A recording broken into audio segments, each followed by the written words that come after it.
Story number 1. Spring.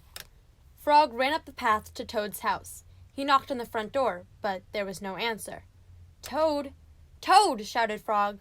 "Wake up! It is spring!" "Blah!" said a voice from inside the house.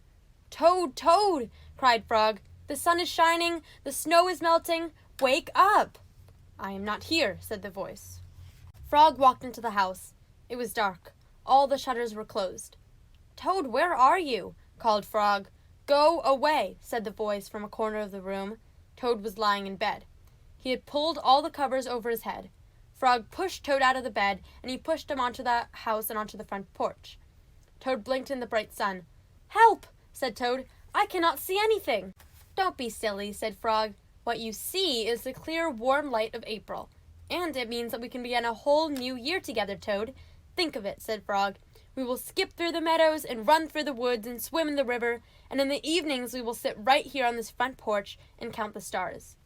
"You can count them, Frog," said Toad. "I will be too tired. I am going back to bed." Toad went back into the house. He got into bed and pulled the covers over his head again. "But Toad," cried Frog, "you will miss all the fun." "Listen, Frog," said Toad. "How long have I been asleep?" "You have been asleep since November," said Frog. "Well then," said Toad, "a little more sleep will not hurt me. Come back again and wake me up at about 1/2 May. Good night, Frog." "But Toad," said Frog, "I will be lonely until then." Toad did not answer. He had fallen asleep. Frog looked at Toad's calendar. November page was still on top. Frog tore off the November page. He tore off the December page, and the January page, the February page, and the March page. He came to the April page, and Frog tore off the April page too. And Frog ran back to Toad's bed. "Toad! Toad, wake up! It is May now!" "What?" said Toad. "Can it be May so soon?" "Yes," said Frog. "Look at your calendar." Toad looked at the calendar. The May page was still on top. "Why, it is May!" said Toad, as he climbed out of bed. Then he and Frog ran outside to see how the world was looking in the spring. Story 2. The Story. One day in summer, Frog was not feeling well. Toad said, "Frog, you are looking quite green." "But I always look green," said Frog. "I am a frog." "Today you will look very green even for a frog," said Toad. "Get into my bed and rest." Toad made Frog a cup of hot tea. Frog drank the tea, and then he said, "Tell me a story while I'm resting." "All right," said Toad. "Let me think of a story to tell you." Toad thought and thought, but he could not think of a story to tell Frog. "I will go out on the front porch and walk up and down," said Toad. "Perhaps that will help me think of a story." Toad walked up and down on the porch for a long time, but he could not think of a story to tell Frog. Then Toad went into the house and stood on his head. "Why are you standing on your head?" said Frog. "I hope that if I stand on my head, it will help me think of a story," said Toad.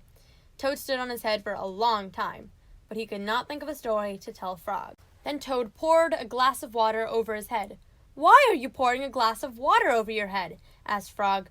"I hope that if I pour water over my head, it will help me to think of a story," said Toad. Toad poured many glasses of water over his head, but he could not think of a story to tell Frog. Then Toad began to bang his head against the wall. "Why are you banging your head against the wall?" asked Frog. "I hope that if I bang my head against the wall hard enough, it will help me to think of a story," said Toad. "I am feeling much better now, Toad," said Frog. "I do not think I need a story anymore." "Then you get out of bed and let me get into it," said Toad, "because now I feel terrible."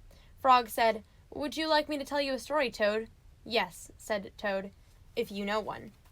"Once upon a time," said Frog, "there were two good friends, a frog and a toad. The frog was not feeling well. He asked his friend the toad to ask him a story. Then the toad could not think of a story. He walked up and down on the porch, but he could not think of a story. He stood on his head, but he could not think of a story. He poured water over his head, but he could still not think of a story. He banged his head against the wall, but he could not think of a story. Then the toad did not feel so well, and the frog was feeling better. So the toad went into bed, and the frog got up and told him a story. The end. "How was that, Toad?" said Frog, but Toad did not answer. He had fallen asleep.